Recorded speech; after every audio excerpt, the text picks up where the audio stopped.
From WPRI 12, this is Eyewitness News live at 5. Coverage you can count on. Of Rhode Island's 9/11 victims for a wreath-laying ceremony at the State House. One of several remembrances across the Ocean State today. Our in-depth coverage continues with Eyewitness News reporter Walt Buteau. He joins us live now with the Providence Mobile Newsroom. We begin in a tunnel that connects Water Place Park to the rest of Providence. This is the Wall of Hope. And these are the tiles written and created by the family members of the Rhode Islanders and the Massachusetts residents lost in the 9/11 attacks. They're outlined by these white tiles. And you may walk through here and not read them, but the family members would like you to do just that. Tonight they gathered at the State House to remember the day that changed their lives forever.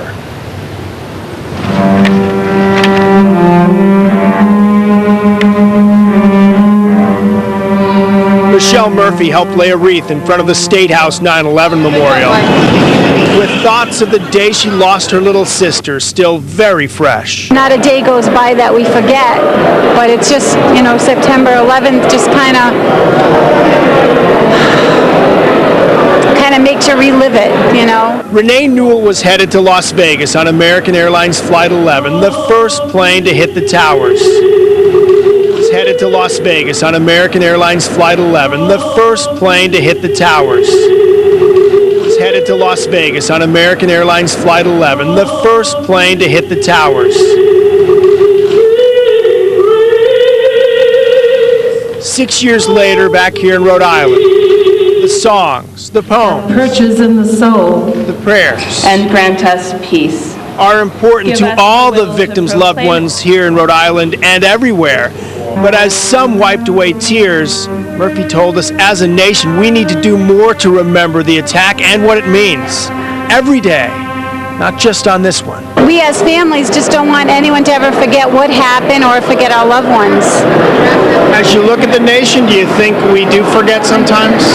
Yes, I do. I really do.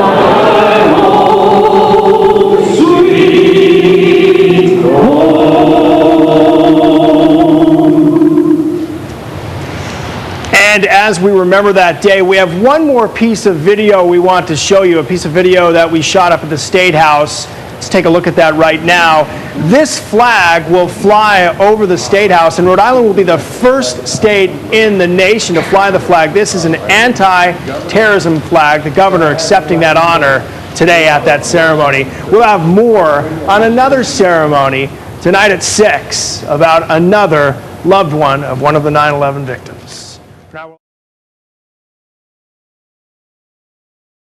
Really to thank Ron for taking charge and making sure that the residents across this great state, this great country, and really the world never forget the great tragedy that terrorism brings upon a nation. You know, 9/11 was our great day of reckoning. And all too often, you know, people in our country have short-term memories, and they forget why we went to war in Afghanistan and Iraq and other places across this world. And it's so we always remember the sacrifices that people made. And Ron has really done a great job by really putting forth this flag and his goal to fly it from all 50 states, from the capitals of all 50 states. And I'm happy to be marching in lockstep with him. And we're going to try and get this done in New York State with the help of our colleagues in the Assembly and the Senate. So hopefully next year when we come back here again to really celebrate the lives of those who were lost on 9/11, that we'll be able to fly this flag proudly. I met Ron one day, came into my office in his Marine garb, and he said to me, we can make a difference. And he explained to me what the flag meant.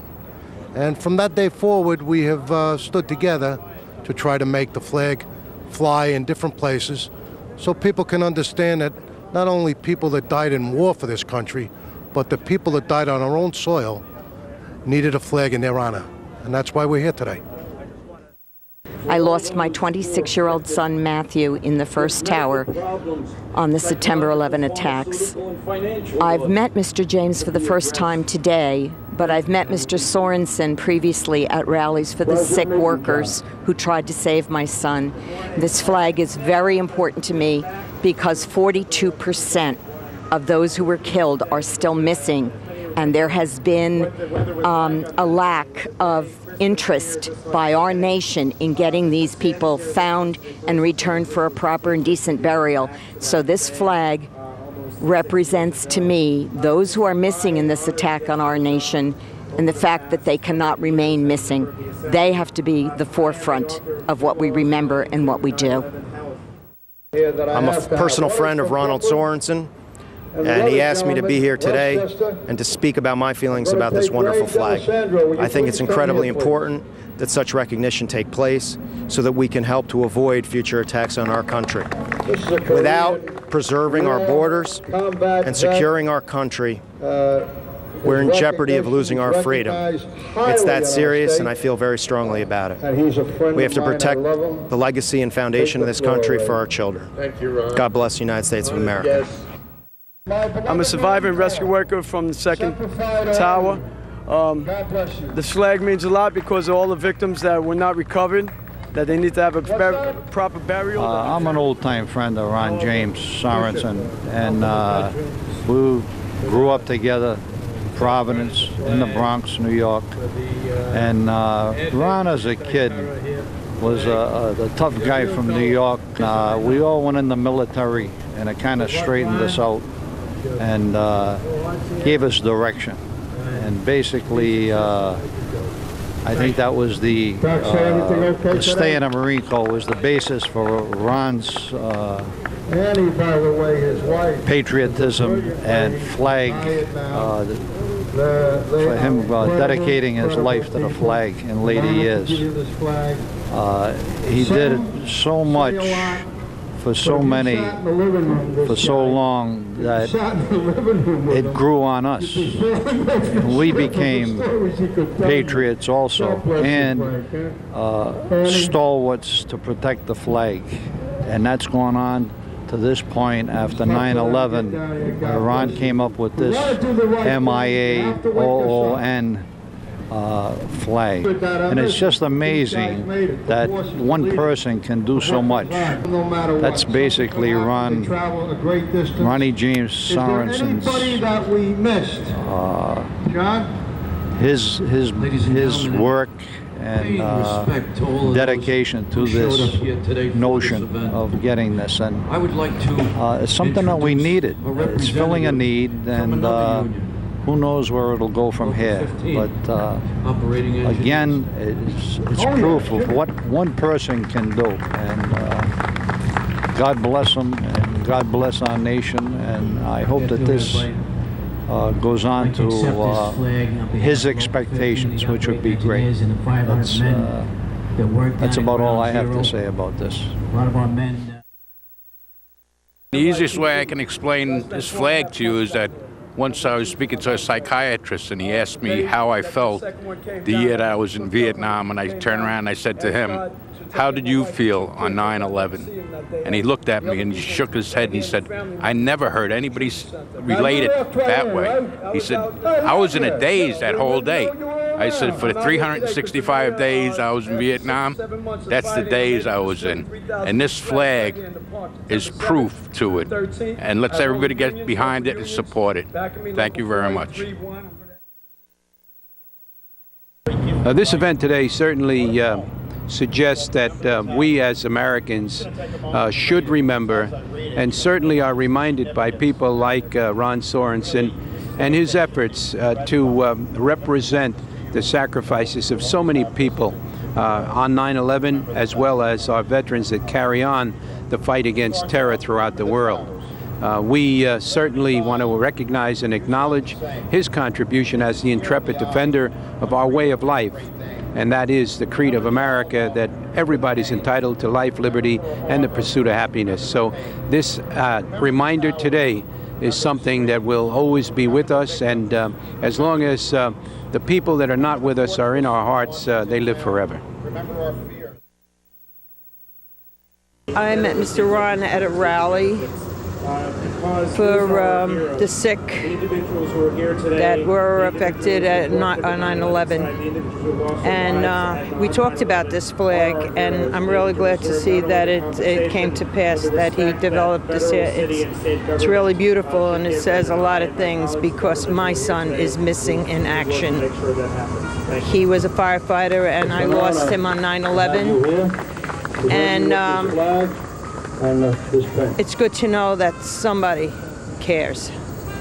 And my belief is that all the people that died on 9/11 at Ground Zero are, in part, in the Fresh Kills family dump. I call it the family dump. That's where they decided that that's how they would clean the area up. They took our bodies and they threw them away.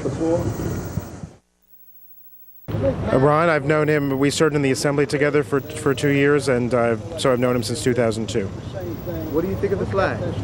I think it's very important. I've had the opportunity over the past few years to work with a number of people who've been affected by the 9/11 tragedy, especially people whose health has declined due to the fact that they worked at the World Trade Center site. So I think that this flag and this event is very important to recognize those who have lost their lives and those whose health is continuing to be affected by 9/11.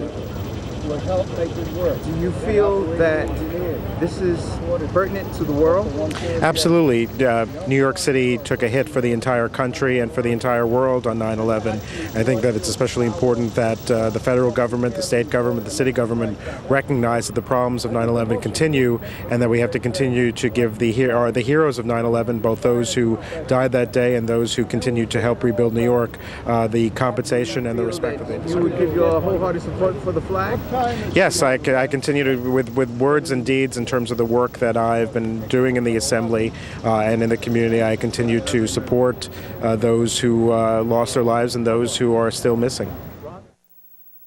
Ron James happens to be a friend, and he's on the advisory board of a not-for-profit that I helped co-found called the Unsung Heroes Helping Heroes. What do you think of the flag? I think a nation that's as important as ours, and we are the leading nation in the world, needs a symbol. Every time there's some type of disastrous tragedy or some type of tragic event that American citizens, and in fact people from all over the world, as this is clearly an international tragedy, citizens need some kind of a symbolic figure to interrelate with. And this clearly honors all of those who have not only been lost at the tragedy itself, but all of those who are advocating for change with this country.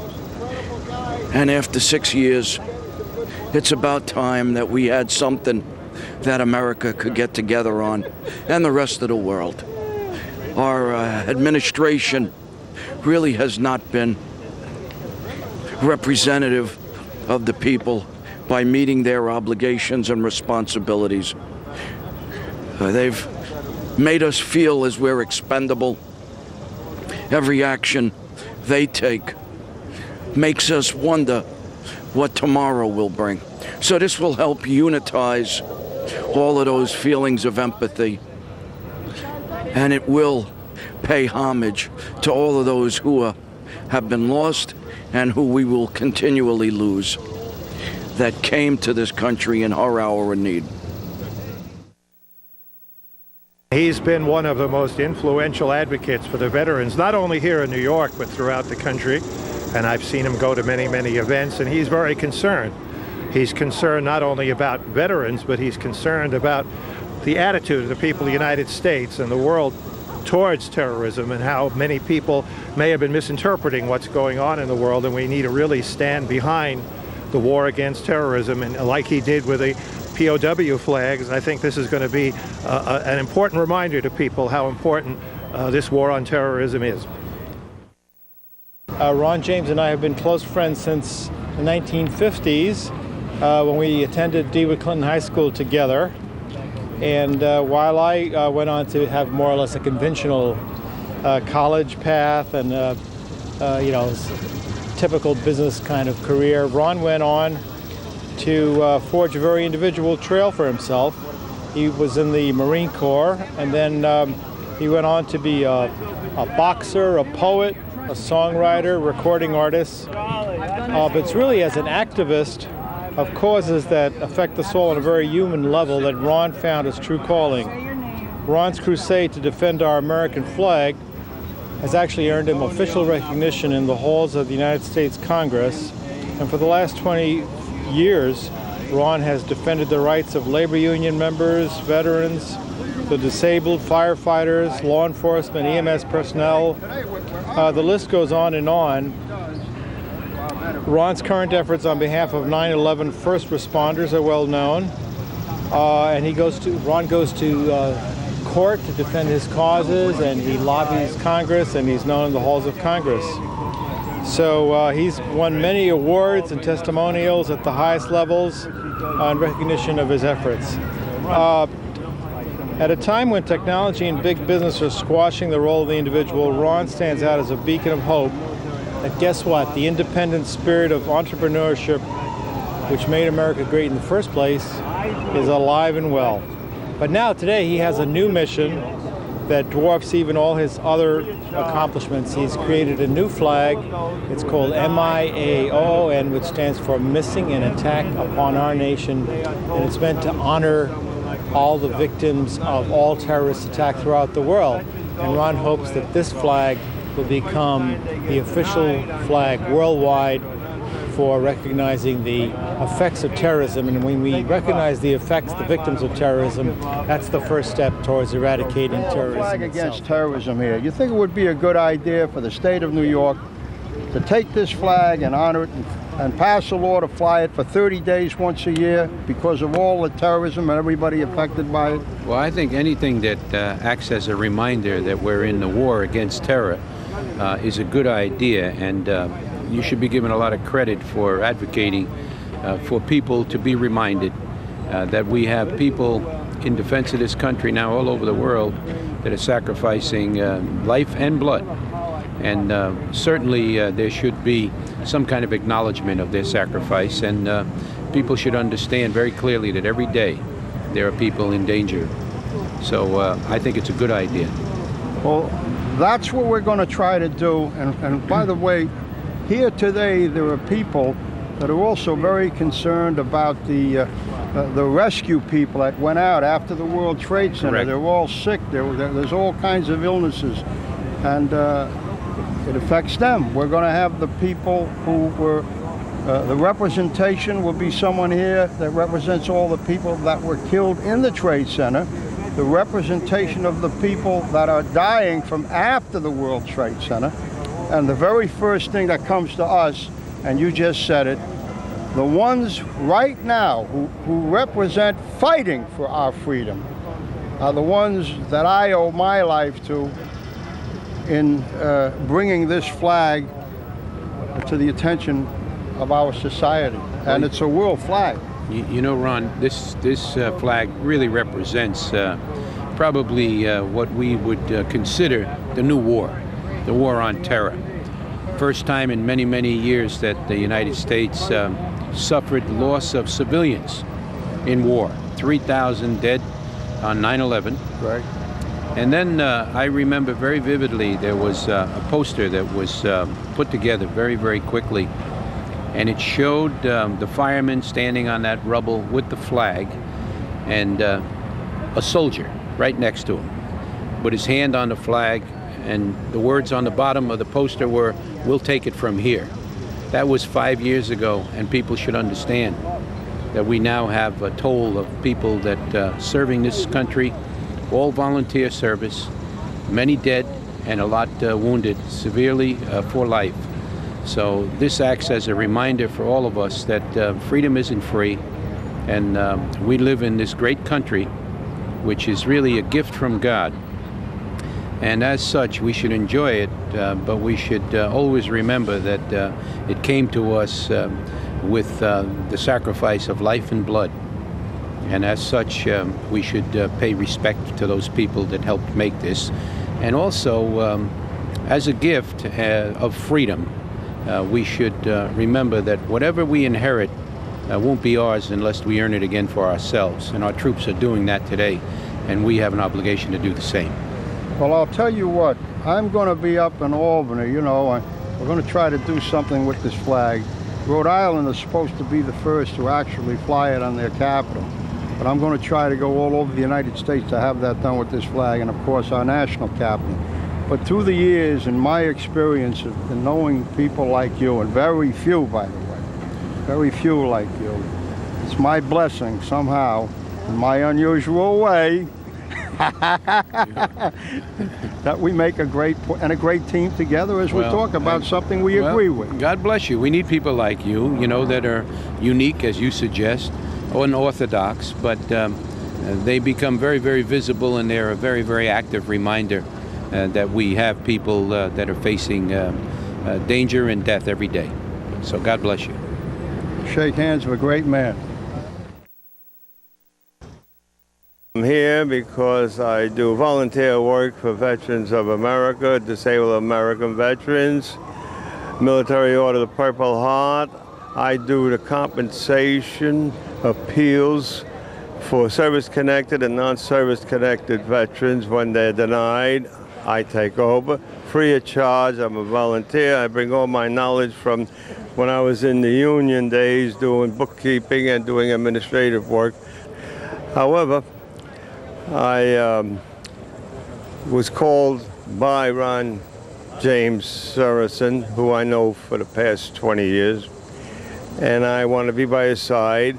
And the main reason I'm here is for the new flag that represents the citizens of the United States and all over the world, the people that are missing, civilians who had no gun, who had no uniform on when they were killed by the terrorists. And this flag is going to be a symbol, just like our regular American flag has been a symbol for years. Hopefully that more people will come to support it. And the MIA-OON stands for Missing an Attack on Our Nation. And hopefully that more veterans come out and give more support all year round. From WPRI 12, this is Eyewitness News Live at 5. Coverage you can count on. Relatives of Rhode Island's 9/11 victims for a wreath-laying ceremony at the State House. One of several remembrances across the Ocean State today. Our in-depth coverage continues with Eyewitness News reporter Walt Buteau. He joins us live now with the Providence Mobile Newsroom. We begin in a tunnel that connects Water Place Park to the rest of Providence. This is the Wall of Hope. And these are the tiles written and created by the family members of the Rhode Islanders and the Massachusetts residents lost in the 9/11 attacks. They're outlined by these white tiles. And you may walk through here and not read them, but the family members would like you to do just that. Tonight they gathered at the State House to remember the day that changed their lives forever.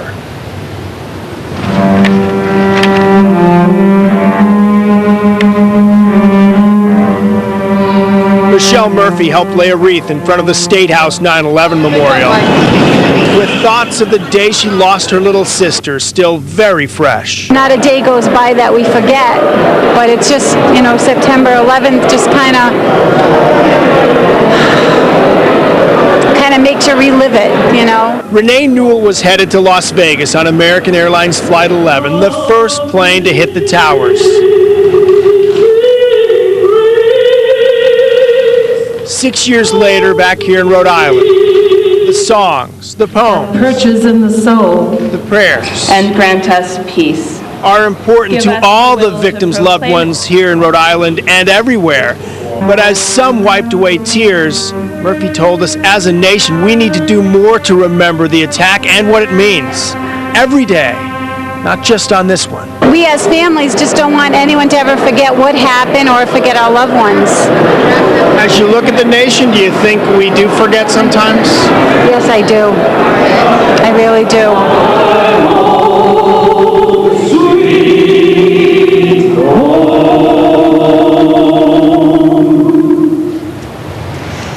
And as we remember that day, we have one more piece of video we want to show you, a piece of video that we shot up at the State House. Let's take a look at that right now. This flag will fly over the State House, and Rhode Island will be the first state in the nation to fly the flag. This is an anti-terrorism flag, the governor accepting that honor today at that ceremony. We'll have more on another ceremony tonight at 6 about another loved one of the 9/11 victims.